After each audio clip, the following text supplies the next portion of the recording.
This is episode 248 already of Silver Lining for Learning, the movement towards micro-credentials in Mauritius. And there's a lot happening in Mauritius. There's many reports you need to read. Go to the blog post for this episode, download them, use them, share them, talk about them, get involved. So Romeela Mohee from the higher education, actually she's higher education commissioner of Mauritius, and she's had many titles in the past, done many research projects. I think she's originally from the chemistry and engineering faculties. She wears lots of hats, and she'll talk about that in just a second. Dr. W.J. Green, Chief Executive Officer of the Council on Higher Education, will also speak to us about micro-credentials and what's happening there. And then Kirti Menon, Program Director for the University of Johannesburg, is with us today, coming to us from Durban, I think in a hotel room, hoping that it remains quiet there, just like I do. You might notice I'm wearing red today because it's our Alumni Appreciation Day. Well, my former student, Menon is getting an early career award tonight. And so our colors are red, white, and black at Indiana University. With me today are my co-host, Punya Mishra, who woke up at 4:30 in the morning to walk his dogs and be with us here at 6:30 in Arizona, in Tempe, Arizona. Dr. Kirti from Harvard's just directly out of a meeting, jumped into this conversation that we're going to have. Lydia Cow might be joining us shortly from Toronto. Chris is coming from Boston at Harvard. Now I'll let Professor Romeela introduce herself, and each of her colleagues will go after, and then we'll start a conversation about micro-credentials in Mauritius and around the world. We're all looking forward to it. Go ahead and add to the bio and a little bit of data of what you've been working on. Right. Thank you very much, Kirk. I very much appreciate that you're giving us this opportunity to share what we've been developing in Mauritius, a very exciting topic. People talk about micro-credentials in Mauritius as being our baby. So I would just explain a little bit about our journey right now, and then I'll leave the floor. I have with me today Noshmi Bhagwan from my accreditation division, because the regulatory aspect is fundamental in what we want to propose further in our journey on micro-credentials. So basically, I am an engineer, and I've been working at the University of Mauritius for years, and I ended as Vice Chancellor of the University of Mauritius. Then I went to the Commonwealth of Learning, and now I'm back to Mauritius since 2020 as Commissioner of the Higher Education Commission. This journey on micro-credentials started like 4 years ago when we started to pilot. We wanted to pilot a few short courses in Mauritius from Commonwealth of Learning Vancouver. And then later when I came back to Mauritius, I started to develop some interest into courses and scholarship for Mauritian learners on courses such as Coursera, Udemy, Grow with Google, etc. And we had finally 4,000 Mauritians which joined these courses and completed more than 10,000 courses. At that point in time, we realized that there was no formal framework for recognizing those short courses and digital badges in Mauritius. And us being a regulatory body, we are the ones who normally would accredit all programs of universities, would recognize all courses before they are used in formal learning by employers for lifelong learning, etc. So 2 years ago, we started an action research with UNESCO and worked on a whole micro-credential framework for TVET and higher education. So we had our guidelines, so we had surveys with a number of training providers on the island, with the universities, and we had the validation workshop in 2024. We published those guidelines on the website. And then since January 2024, we have been developing like our blueprint for Mauritius national framework. Since then, just to finish on that, the law has been changed in Mauritius for the Higher Education Commission, HEC, to approve and recognize micro-credentials formally on the island. And we also have had our blueprint, which I'm just showing here. Oh, okay, I'm blurred, but I can show it later, or I can share it. Yes, so this has been approved by the Cabinet of Ministers. So for the moment, we are, I can say, very pleased to say that we are the one country in Africa that has a national official framework for recognizing and approving micro-credentials in Mauritius for higher education. I'll stop here. Thank you. We have, thank you. We've have had the Commonwealth of Learning on a couple of occasions. Sanjay Mishra has been on. I was just hanging out with Asha Kanwar in Beijing, the former president of the COL. I know it, we know it well. Would Dr. Green like to go next? Thanks very much, Kurt. And myself and Kirti are from the same country, so we're quite privileged to both be on this platform. And thank you very much for the invite. I'm really looking forward to the conversation. So my name is Witty Green. As indicated, I'm the CEO at the Council on Higher Education.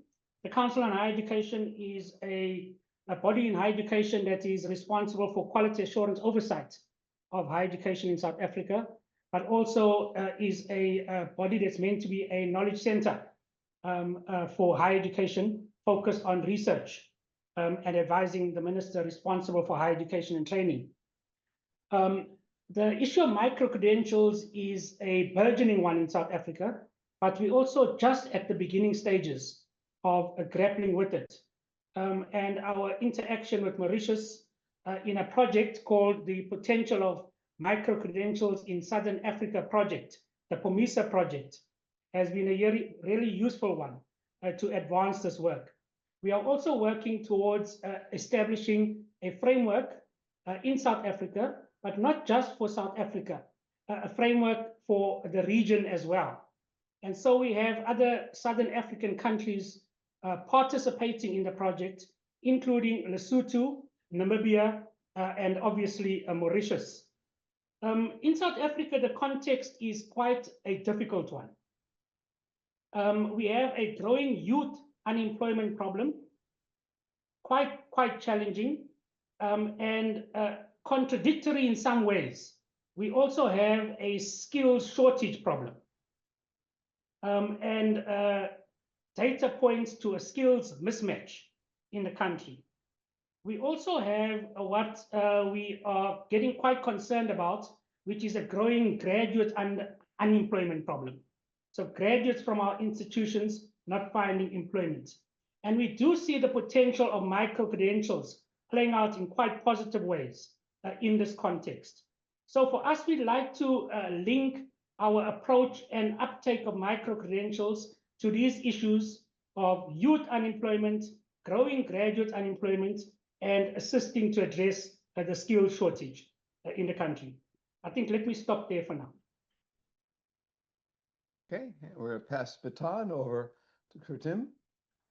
So my name is Kirti Menon, and I'm from the University of Johannesburg. And Johannesburg, the university has partnered with, we have 18 partners on board to work on micro-credentials as per very specific terms of reference. But some of the work that we have done includes doing detailed research on the state of play in South Africa, developing a concept note, creating a roadmap for the future, noting, of course, that a national framework has to include all the regulatory bodies, but also to ensure that whilst we focus on what external regulatory mechanisms and processes are required, that our universities, our institutions are all maintaining strong internal quality assurance systems, because without that, we think that there could be rampant usage and marketing of micro-credentials without the proper quality controls in place, without a national register, without the correct digital badging, etc.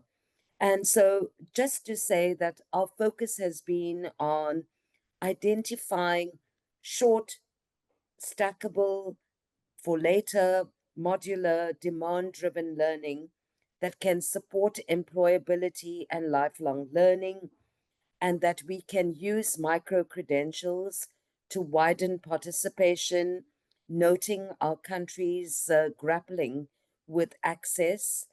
And we are hoping that all our regulatory bodies will cohere together and that our framework will be integrated, seamless, and coherent, and that our institutions will be able to fall in place once we start rolling out the framework.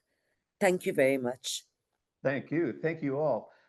Your assistant, Romeela, is Noshmi is with us. I'd like to get her just to say hello, to get her voice on. So she's officially in Silver Lining for Learning. You want to just state who you are before we go to some questions? Yes, sure. So I am Nashmi. I am the acting head of the Regulatory Affairs and Accreditation Division at the Higher Education Commission from Mauritius. So I work with Professor Mohee, who is the commissioner. So I've been working on micro-credentials for the last 2 years. So yes, we are a member. Mauritius is a member of the POMISA project, Potentials of Micro-Credentials in Southern Africa.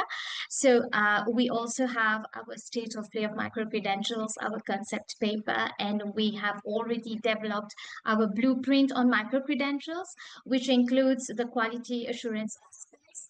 So in terms of approval and recognition, because our act, the Higher Education Act, has already been amended, as mentioned by Professor Mohee. So by law, we have to approve and recognize micro-credentials. So we have our framework, which will cater for that. I have 3 questions. I'm going to ask one, and then we'll go to Punya, and then we'll go to Chris. I'm really having a difficult time figuring out which one to go with. I was going to talk about why it's burgeoning at this time. Why now? You've kind of answered that question, but I think maybe I'll just go ahead and restate that question. What's going on within Mauritius? What's going on within Africa? What's going on within around the world that's percolating, that's in the background, that's causing governments to create national plans towards micro-credentials? This has not happened before. Why now? Would each of you like to contemplate, what's going on? Yes. Should I go ahead? Sure. Right. I would say a number of incentives or a number of factors cropped in. And I think the one that really propelled us some 2 or 3 years ago was about the employability issue. Where we would have a number of employers telling us in higher education that, your graduates are very well versed in an academic way, but they do lack all the skills now. They lack skills on AI, they lack skills on problem solving, etc. And universities should find ways of already equipping these graduates with micro-credentials. And we, since all the public and private universities report to us at the Higher Education Commission, so we told them, hey, you have to relook at your curriculum. You have to have more competency-based. You have to have more skills, etc. Then they said, with our heavy structures in universities, the best way is probably to have short volumes of learning, especially from industry. Right? And what the industry wants. So this was one thing. And our next step, which I have not talked about yet, but it's going to be on piloting industry-led micro-credentials in 4 sectors, in IT, finance, tourism, and nursing. We're already starting in 2 weeks with big business and industry association. This is one. Second, also because we are having a lot of requests from foreign universities, because we are the ones who let foreign universities come in, to be able to offer micro-credentials. Not only like full qualification, certificate, degree, diploma. They want to really offer micro-credentials, and we didn't have any national framework on that. So how can we allow for these universities to provide that on the island? And third, we have had elections last year, and we are working on our new national higher education strategy. There's a big emphasis for two things. One is internationalization, but the second is creating seamless pathways from Tibet to Etchi.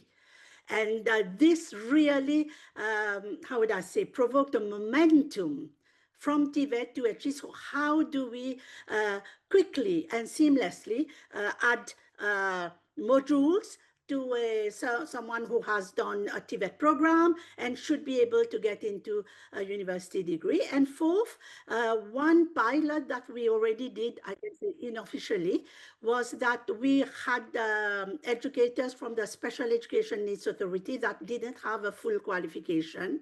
And so they could not be asked to work, and we had a pressing need for them to be qualified and to be able to serve the students, the disadvantaged students in the country. So we, through the Coursera digital badges, we requested them to follow that, gave them like scholarship, and then mounted courses with universities to recognize these short courses into a full certificate. And they've already graduated, got promoted, got qualified, got incentive. That was a big success story. So our government said, okay, now we are ready. We need the national framework ahead, and we want to move quickly on that one. Thank you. Anyone want to add to that? Witty, you've Yeah, got your mic open.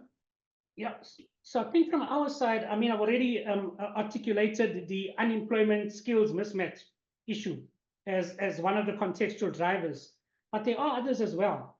An issue is access to higher education and the fact that traditional pathways are quite limited and also limiting. And many of potential students in South Africa can't actually access higher education. We only have about a 25% participation rate. And so the potential of micro-credentials to enhance access through flexible learning pathways is also, I think, something that comes to the fore. I think a third big thing is the drive towards personalization. So personal learning experiences. And in fact, future studies are starting to point to the possibility of hyper-personalization, where we start to think about higher education learning being paced according to individual needs, being packaged according to individual needs, and so on. And so micro-credentials could play a part here, and I think that's also a driver. And then I think a further driver is technology enablement.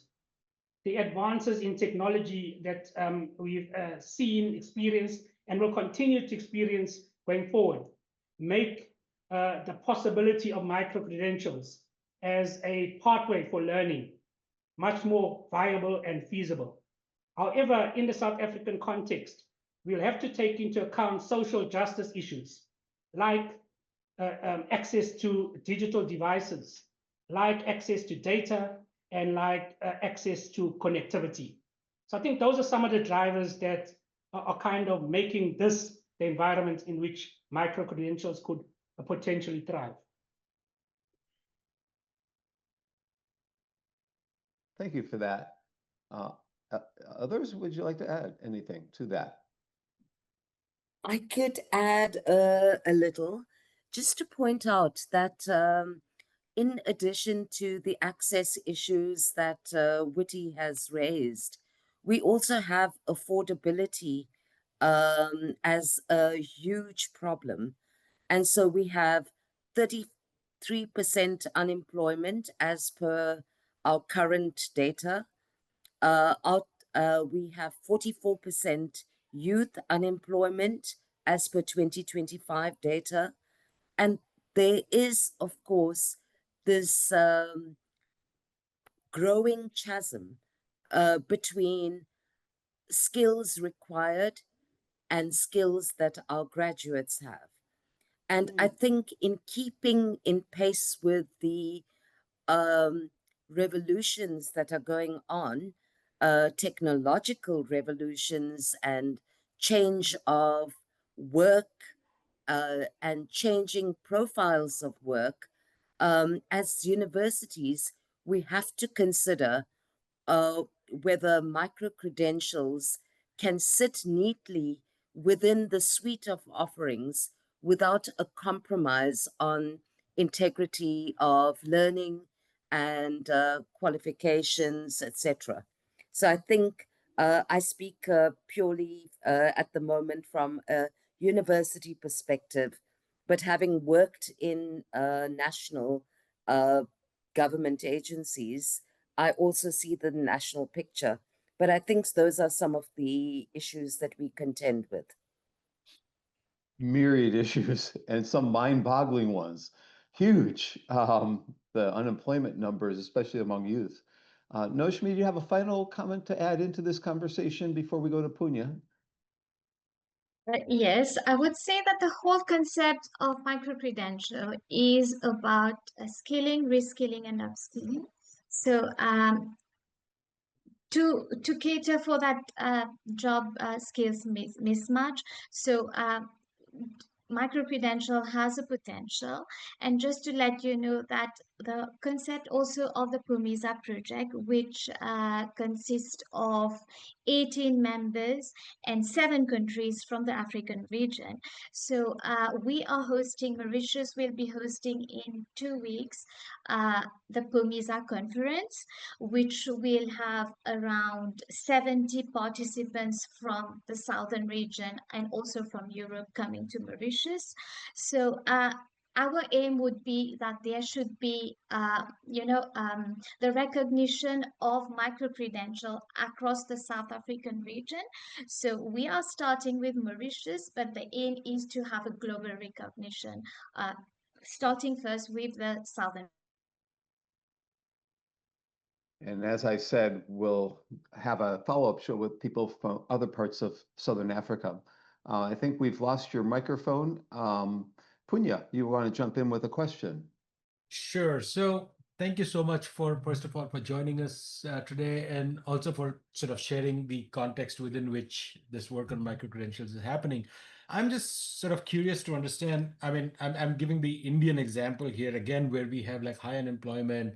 And so what happens is that you end up having this sense of degree inflation, right? And so you'll have a job for, let's say, the railways, which is like a really basic job, and you'll have people with master's degrees applying for it. And so it's completely bonkers, in that sense. And so I'm wondering, how does the I understand the sort of the push from the industry side. I understand that that we need more people prepared for the workforce. But from the social side, the importance of that piece of paper, which I think it's a legacy of colonialism. I don't know what it is, but there is something about like getting that degree that is so meaningful culturally, right?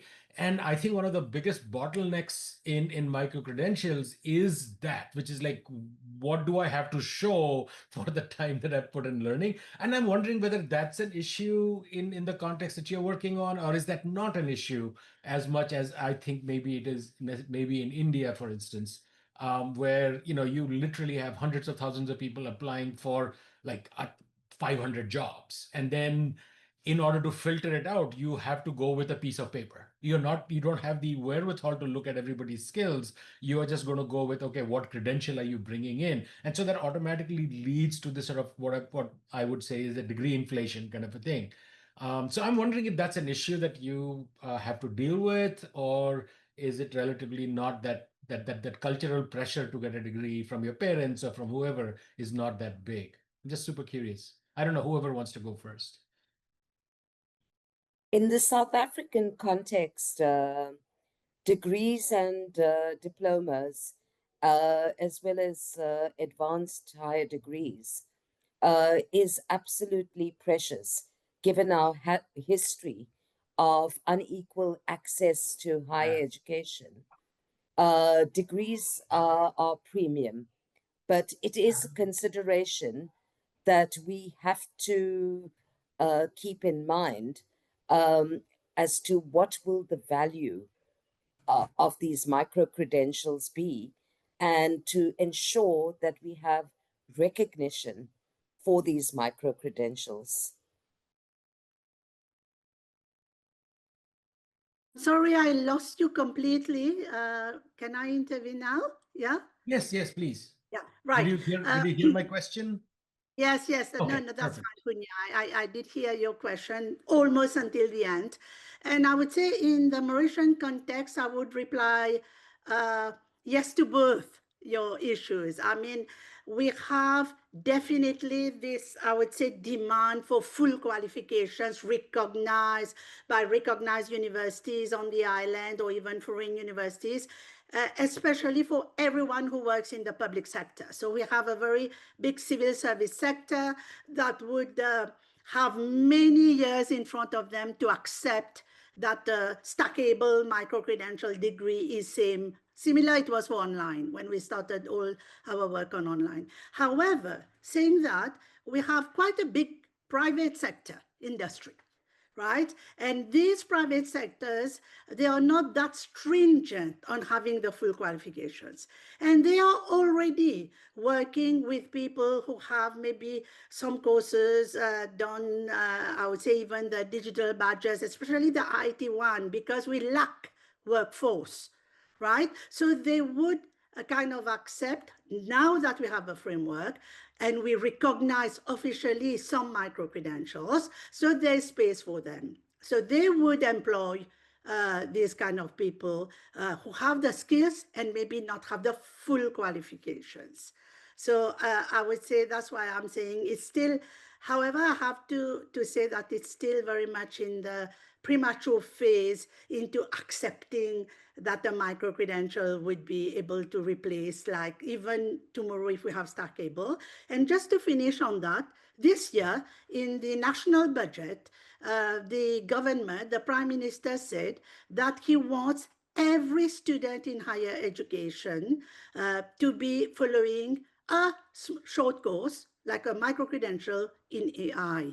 So he wanted that in 3 months, we run AI short courses, this might be a very big interest to cut, for 28,000 students. We have 28,000 students in higher education in Mauritius because our enrollment GER is 51% in Mauritius. So immediately the only solution, we can't ask university, now you start preparing from scratch, etc. How costly? So immediately we went on platforms. We went on to Coursera, IBM Skills, FutureLearn, and we are trying to negotiate which one would be less costly because of course there are tutors, etc. And then they said, how will that be recognized? Because, okay, anyone can come up with any kind of AI short course. It's introductory to AI. And this is where we come in now because of our framework as micro-credential, if we are going to recognize that, and then we'll run it in all the universities, public and private, and even in Tibet and polytechnics. Yeah, that's what I had to say. Thank you. Anything else to add, Vidi or Nashmi?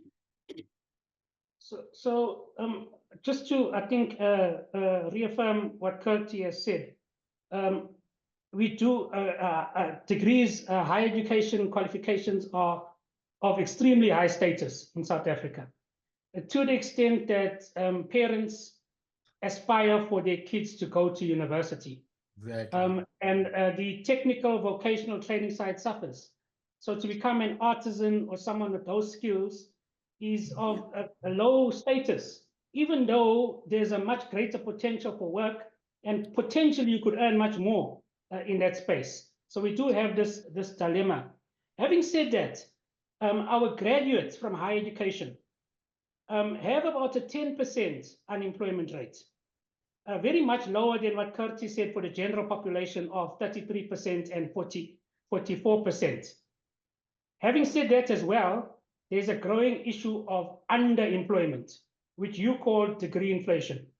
So we're getting graduates who come out qualified as engineers, but not able to find employment as engineers. And you'd find them in jobs not at the level of the qualification that they hold. Thank you. Thank you so much. Kurt, on to you. Sorry, Chris, on to you. So the issue of a large cohort of young people who've been educated but who can't find work that takes advantage of that education is pervasive worldwide. we've had programs on the MENA region, Middle East, North Africa, and one of the big points in the discussion was the huge number of young people who fall into this category. I was talking with a colleague that I know in China, and they were saying that China is beginning to have this huge problem with so many people every year who are graduating and needing jobs, and the economy is not close to keeping pace with that. And so if, to the extent to which micro-credentials are a model that helps with this problem, I think you're going to find very widespread interest across the world. And one of the things we do in Silver Lining for Learning is not only to celebrate successful programs, but to highlight models that other regions might consider doing over time. Now, one of the episodes that we had in the past was on a group called the Digital School, episode 172. This is a group out of Dubai. I've been an advisor for them for a long time. And one of the initiatives that they're currently piloting and plan to scale up is for Africa. And it's about skills. And it's essentially making partnerships with prospective employers. So they find somebody, for example, in the hospitality industry, and they say, you know, will you partner with us? We will prepare 5,000 students with a suite of essentially micro-credentials for hospitality-related skills.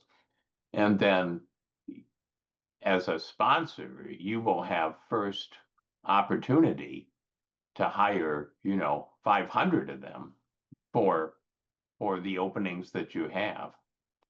Now, this is in the pilot stage, but I think it's an interesting approach because employers have a lot to gain. It's not just a public policy problem. It's not just a problem for families. It's not just a problem for universities.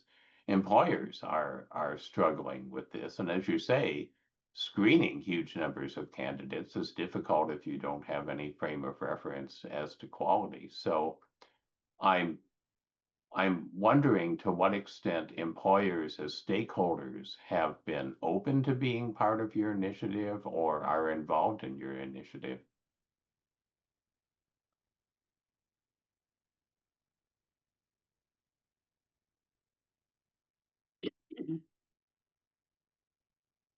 Should I respond to that? Good. Yeah? Yeah, right. So when we did the first workshop in 2024, late 2023, we did invite a number of industry people to assess whether they really would have a place for micro-credentials. And unfortunately, at that point in time, we didn't have, I would say, a lot of interest. We had only the IT industry that came to our meetings and workshops. We also had from the manufacturing industries because they clearly saw that through the micro-credentials, we could skill graduates and their, I would say, specific workforce that they needed. But since then, this year, we have been involving and discussing with industry and other stakeholders about we want to pilot these industry-led micro-credentials, whether they would really be interested to develop micro-credentials that would increase employability and offer that to Mauritian learners, etc. And we've set up a governance steering committee at the level of the I would say even ministry people ourselves, and we have the industry associations where we are working very closely with them because we do realize, and as Chris said, that they would be eventually the ones that would take and absorb if tomorrow we have, I would say, like graduates or micro qualifications around. So we are doing an effort on this side.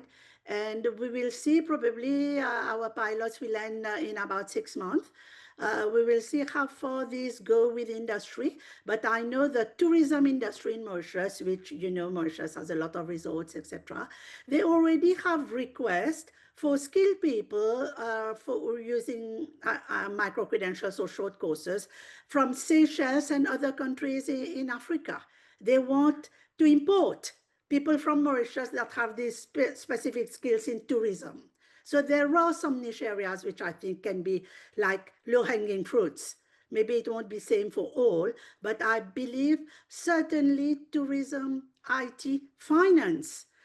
We were currently having a big offshore industry some years back, and many companies come to us and now want to have skilled people in financial compliance and very specific, I would say, professional standards that are not offered by universities or training providers. So I think there's a space there. And there's also a space for CPD, continuous professional development, be it for engineers, for nurses, for lawyers, for, I would say, medical doctors, because at the HEC, we accredit these courses, and we always keep on getting a number of requests. Why doesn't the country has their own CPD? Why should we be importing like people to come and, you know, really train people on CPD? So definitely, and this is our exploratory phase. We want to explore a bit which ones would be like easier to implement, and then we use that to showcase how we can move in this direction. Other comments? Maybe I can comment from the POMISA project side. So the first phase of the POMISA project was really around policy and framework development. We are conceptualizing a second phase now. The first phase is coming to an end this year, and we are conceptualizing a second phase, which is about from policy to practice. Actually, how do we enact the micro-credential value chain in practice? And so we're thinking about from conceptualization of micro-credentials to the development of the actual micro-credentials, the quality assurance of them, the delivery of them, and the measuring of impact as we go forward as the value chain. Certainly, the thinking is that for micro-credentials that are work-related and skills-related, industry and the workplace must be centrally involved along that whole value chain, from conceptualization to delivery and to the measuring of impact. And so that's the kind of packaging that we're putting in for this next articulation of this regional project. So certainly something that we want to take forward. So one of the things to consider, and this has been a topic of discussion I've had with the digital school, is that the micro-credentials could stack to create a kind of a career path. So say that you start and you get a micro-credential to be a clerk. So now you can be a clerk in a store. But then if you do well, you can get a micro-credential to be a shopkeeper. And so now you're managing in some capacity, some kind of a retail establishment. And then if you do well and you want to, you can get a university credential to be an accountant. And so now you have a pretty nice job, one that even Kurt understands deeply, and can enter sort of the upper middle class. So I think part of it is not only thinking about individual micro-credentials, but it's thinking about a vertical of stacking micro-credentials that have a career focus to them. And I wonder if that's part of your conversations. Yes, can I just jump to say that this is exactly one of the reasons why nursing was considered in our sectors. In Mauritius, we have a shortage of qualified nurses because for years we didn't have any like universities offering like a full qualification for BSc nursing, etc., etc. So we have had a lot of diploma in nursing and people working in private clinics and public hospitals, etc. And therefore, we worked with some universities in UK where we are now offering like top-ups to have BSc so that we can have nurses quite quickly in the country. So we do have around, I think, 9,000. But I've seen in the national papers that there's a demand for 30,000 fully qualified nurses because we plan in our internationalization strategy to be able to export nurses in the region as well. This is a... And last week, the Polytechnics Mauritius came to me with micro-credentials now that it's approved, which are being offered by 1 or 2 professional bodies in UK and universities to add to their existing, some have certificate in nursing or diploma in nursing, and go even quicker to have this BSc top-up. So you see, this is clearly, and this is moving on, and government has even put some budget on this one. So I feel that this one will go on because there's a big demand for, I would say, professional nurses, and furthermore, for specialist nurses, like for children, like for old people, etc. We don't have that on the island, all right? We have general nurses. So how quickly can you make them move towards some specialist courses? And that's, again, we are trying to figure out and explore whether we can use micro-credentials, which exist already in some countries, and make sure that we contextualize to Mauritius. Okay, I think I'll stop talking here. Yeah. Other If I comments? can just Yeah, add, please. sure.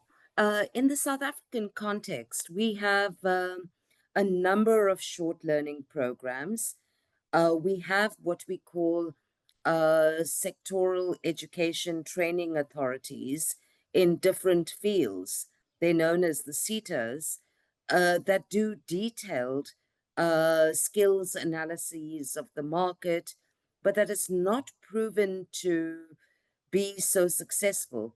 So we have to tread quite carefully, quite cautiously to see and ensure that we don't replicate, duplicate, and fall into the same kinds of deep pits, so that we don't have a proliferation and actually don't see any impact. So I think that for us, I think that's going to be something that Witty, of course, is far more qualified to talk about, but it is something that we have to contend with and to deal with and to think through our system architecture in terms of skills, training, education, and how these begin to fit in the wider puzzle. So Wade, it sounds like you have more to add to that. Yeah. Let me maybe just to add on to what Kirti has said. So certainly in South Africa, and I think in the project as a whole across the region, we are looking at how the issue of stacking plays out, and certainly wanting to support the idea of stacking to enable career progression, but also stacking to allow qualification attainment at a point, if that's the intention of the learner. So stacking upwards is something that we will try to enable, including through mechanisms such as credit accumulation and transfer, and recognition of prior learning. So we'll want some of our micro-credentials, possibly not all, but at least some of them to be fully quality assured and credit bearing, so that they can stack towards qualifications and enable qualification attainment. But we're very wary about the issue of stacking down or breaking downwards. And I think Kirti was alluding to that. We've had quite a bad experience of that, which led to kind of atomization of learning in the South African space, and small unit standards that were intended to build up to qualifications, but because of their independent, individualistic nature and how they were designed outside of the context of a whole qualification, we just saw a proliferation of these short programs that actually didn't add much value. So we wouldn't want to see us approaching the issue of micro-credentials by breaking down our degrees. We'd rather want to approach it from the other way, useful micro-credentials that can be recognized into degrees and qualifications. So Romeela, I'm going to Yes. ask, go ahead. Yeah, I just want to say I fully agree with Witty, and indeed there are specificities maybe in South Africa and Mauritius in other countries. However, the last 3 days we hosted the African Continental Qualification Framework. There was a whole cluster on micro-credentials in English-speaking African countries, French-speaking African countries. We had 34 countries here for the past 3 days. One whole day on micro-credentials. And also there's big movements from the SADC countries. We have a SADC, we, POMISA, have worked with SADC, working on a SADC micro-credential framework. We work with the Commonwealth of Learning to have the Commonwealth of wide credit transfer and micro-credential framework. What I want to say is that we are working on the tools like recognition of prior learning, credit transfer. All these are all tools that we're working because they all work together in this whole ecosystem. And one last point I want to make is that we are very strict on quality assurance, because otherwise I can tell you 2 years ago, we would have been flooded with micro-credentials from foreign companies, foreign universities, foreign countries in the market, be it from France, Mauritius is bilingual, right? So that's why we, as a regulatory body, we made it a point to make sure that it is in the law to be approved and recognized. We essentially will be talking about credit-bearing micro-credentials to be used. So we are, although we might seem to be running very fast, but we have been very careful in our approach. We are making sure that we are having the regulatory framework. And just to finish what Chris said, I personally, as an engineer, believe that in the future, there will be these kind of pathways for people to be able to get into different sectors, because we have to make sure that we are granting access to all. I think that's our responsibility. Thank you. So Romeela, I have a larger question, but let me sneak in because we don't have much time left. I want to sneak in a quick question, a 15-second question. You mentioned IT, you mentioned AI, you mentioned nursing, you mentioned tourism and finance.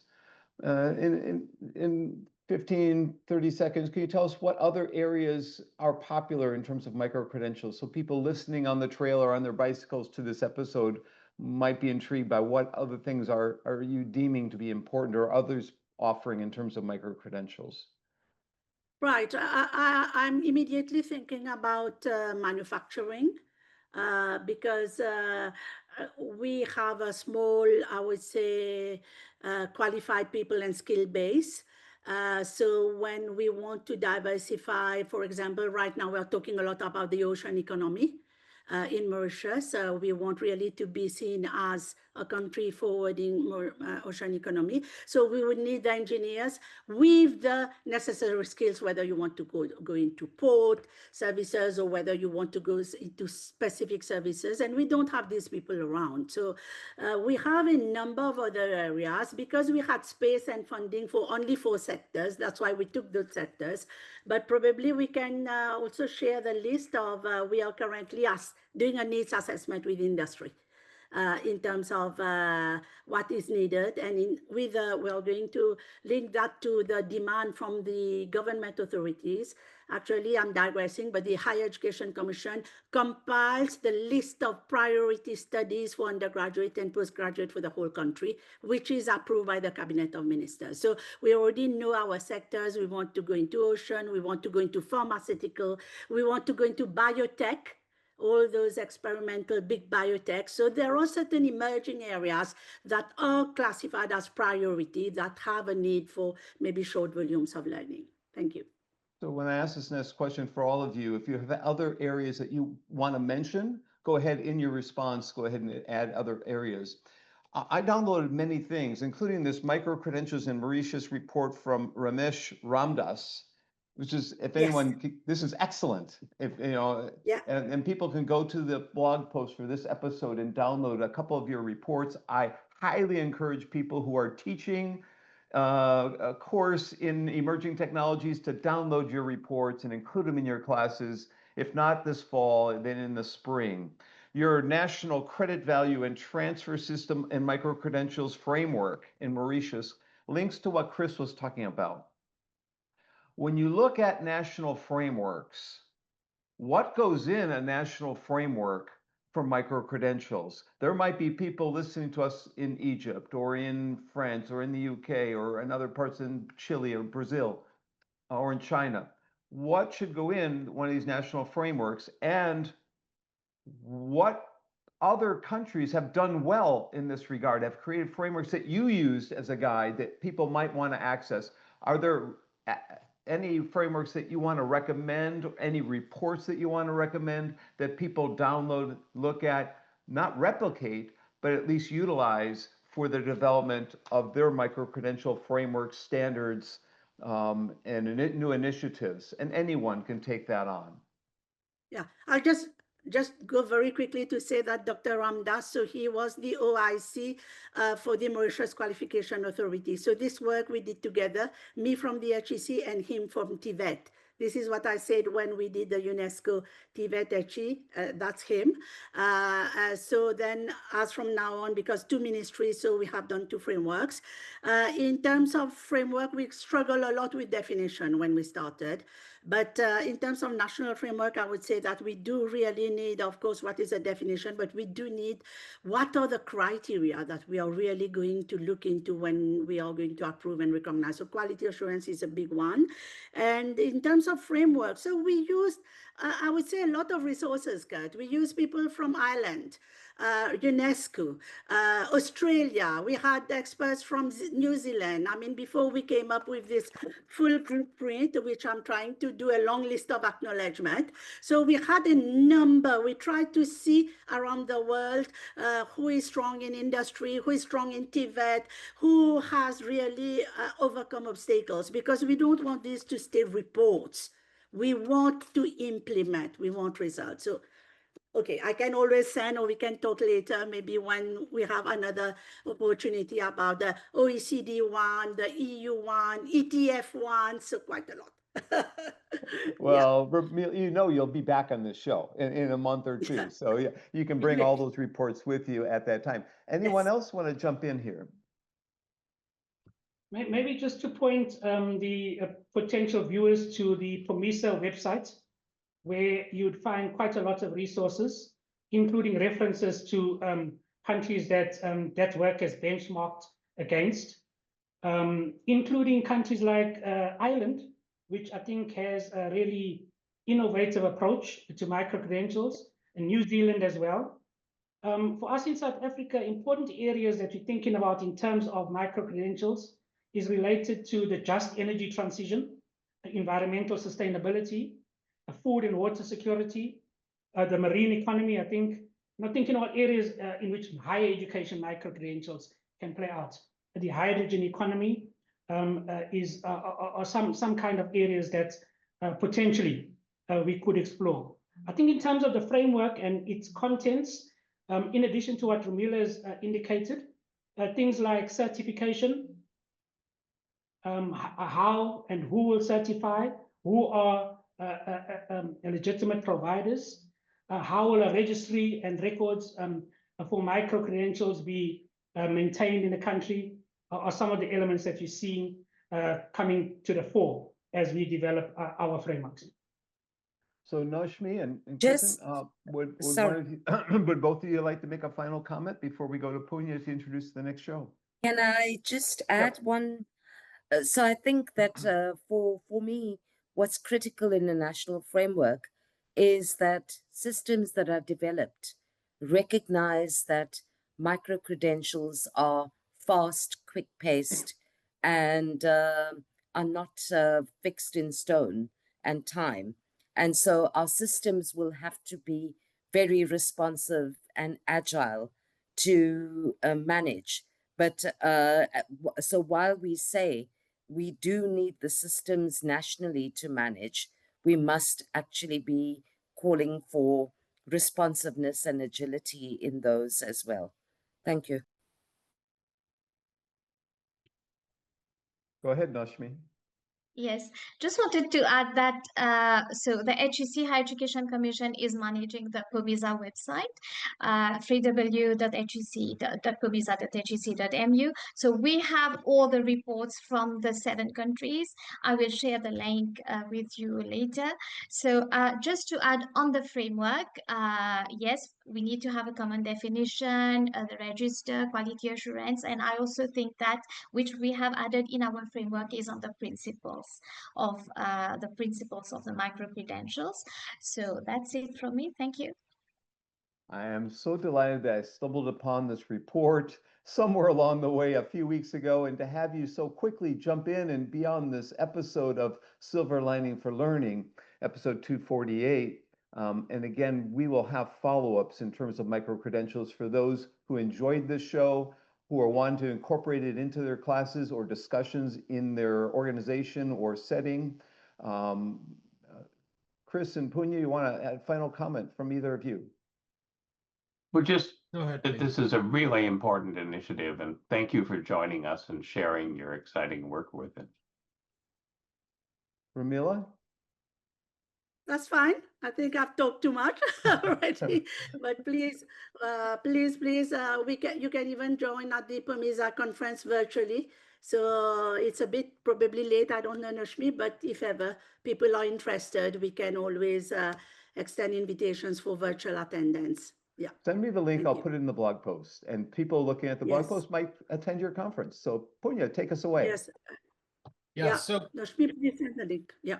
sure, just send us the link. We'll update the post. So again, thank all of you very much for joining us for this episode. Always appreciate. I mean, one of the things we really value in Silver Lining is showcasing amazing work that's happening across the world, and so just really glad to have you on here. Next week, we are moving into STEM education, making with purpose. That is episode 249. With our guests will be Raghav Pandya and Talia Stein, who are both doing some amazing work in New York around STEM education, maker spaces, and so on. So Talia comes from the NYC First, which is sort of both a competition and a whole sense of clubs for young children to sort of make and play. And Raghav is involved in that work, but he also brings a very interesting perspective from sort of Eastern philosophy, which I would love for us to talk a little bit more about. I've gotten to know Raghav a little bit over the past few months and very impressed with how he combines these sort of different perspectives and worldviews. So really looking forward to our episode 249. This will be, we'll be recording Saturday, our usual time, noon Eastern. So I hope to see you there. And once again, thank you to all our guests today for joining us.